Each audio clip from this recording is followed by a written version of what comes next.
friends, it's Emily from burlapkitchen.com, and today we're going to do another fun cardboard craft. So I have some cardboard, some corrugated cardboard, these joy letters, and some of the jumbo popsicle sticks or craft sticks, whatever you want to call them. The first thing I'm going to do is I'm going to go ahead and stain the craft sticks and the joy letters. I'm just using Minwax in the color Dark Walnut. Make sure you do this in a well-ventilated area, and I suggest wearing gloves when you do this and an old rag. So then we're going to go ahead and give them a dry, make sure they're nice and dry. You can do this the day before and then do your project the next day so they have plenty of drying time. So now I'm just going to kind of line up my joy letters and my popsicle sticks and kind of cut out a pattern here. So I get about the size that I want for this sign. So then I'm going to lay it on top. The other cardboard, the reason we're using two is because I like the looks of the corrugated cardboard, but then the other cardboard behind it will give me a stronger hold. So then we're just cutting this down to size, and then we're just going to glue it on top, and then we'll use that to cut the shape of our sign out. So I get a lot of questions, how do you get corrugated cardboard? I make it. So that sheet behind was what I used to make the corrugated cardboard. Just soak the ridges in water, let them run down through, and then the back of the cardboard will peel off. You can do this with your Amazon boxes or any shipping boxes you get for the most part, as long as they're corrugated. So then I'm going to come in with some black chalk paint, and I'm just going to paint this black. Make sure it's coated, make sure to get down in those ridges good. That's looking pretty good. So then we're going to come in and give it a nice dry, and then give it a little bit of a touch up and make sure it's dry again. So now that it's dry, I'm going to come back with my popsicle sticks and just kind of line things up. Now I don't like the little circle ends of the popsicle sticks, so we're actually going to cut those off. So I just kind of trimmed everything up. And then I'm going to cut the ends off. And then I'm going to measure the other side here and cut those off as well.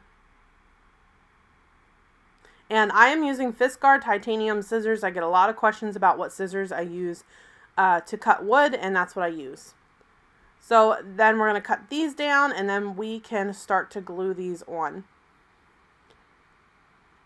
And you can see our joy fits in there. I did have to trim that one side down a little bit. Actually, no, we're not going to glue them on. I forgot. We're going to paint them red. So we're going to paint these red. I'm just using one of the Valspar, the little sample paints that you get at Lowe's. And I'm going to give this 2 coats of red paint, drying in between. Again, if you stain the night before, your paint will go on a lot smoother than it will if you don't. So then I'm going to come in with some white chalk paint, and I'm going to paint the joy letters white. And make sure they're nice and dry. And give them one more coat here. Okay, that's looking pretty good. So we're going to make sure these are nice and dry. Always make sure your work surface is dry before you lay your project down. And then I'm going to scuff them up with a sanding block, both the joy letters and the rim of the frame or the craft sticks. So I'm just giving them a quick sand. Then we're going to come back with our little sign, and now we're going to start to glue these popsicle sticks down.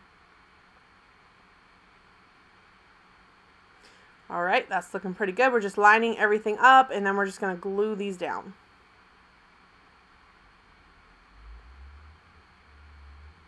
And just work our way around. That one came up a little bit, so I had to add a little extra glue. Then we'll do the side here, and then we'll do the top. Isn't that so cute? Just like that, a little frame, little chalkboard looking frame. So then we're going to come in with our joy letters that we painted and sanded, and we're going to line them up, and then we're going to start to glue them down. Now what I like to do is I like to glue on the first and the last letter. Then that helps me to know where to center the middle letter. Perfect. So now we're going to come in with some greenery, and we're going to add a little bow. I'm using the refab bow. I saw the Brooke Riley make this bow, and I love it. It's so simple. You just take a bunch of little scraps of fabric, and you just kind of crisscross them, and then just tie them in the center. So I'm taking fabric and ribbon for this one. And I'm just ripping some fabric. I got this at Hobby Lobby. And then we're going to start making our bow. So we'll just, like I said, we'll just crisscross everything. You can kind of see how I'm making an X there. And then I'm going to add some raffia to this. Now I'm going to tie this on and glue it. And I did add a bell. You'll see me add a bell. But then after the live, I decided I wanted a bigger bell. The bell that I originally brought for this project was too small. So I had to go get another one. So you will see at the end of this project, the final picture will have a bigger bell on it. So I'm just placing the greenery that I cut down, and I got these picks at Walmart. So I'm just cutting them down, and then I'm going to glue them down along with that bow. And then there's that small bell that I told you I'm going to fix. So that's it, guys. I hope you enjoyed this project. For more fun ideas just like this, please visit burlapkitchen.com. Thank you.